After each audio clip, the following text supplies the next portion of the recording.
Okay, so these are two of the ambient sound websites that I like. If you don't like your classroom being super quiet and you want your kids to stay focused, sometimes ambient sounds or music helps them stay focused. So the first one is Moodle, and you have, let's see,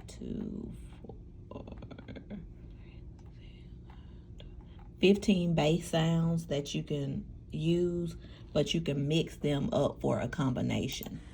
So you have your rain,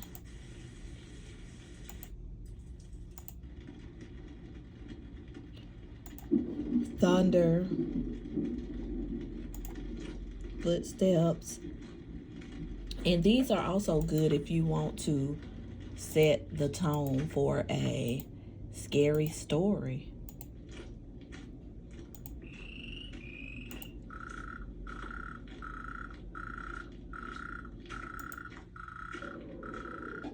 So that's the first one. The other one I like now, oh, that one is Moodle, MOODIL.com. Turn these off. And then you could go to, oh, and they also have favorites, so some are already created.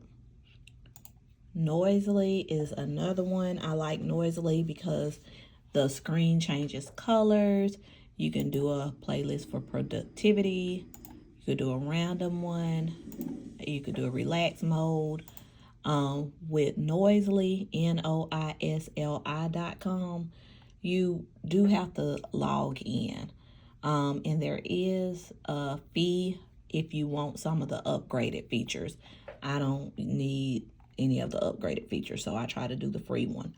But again, it has the rain, the thunder, has a fan, coffee house, train. And just again, if you like to have some type of background noise while you're learning or while your students are learning, this is a great site. Hope this helps.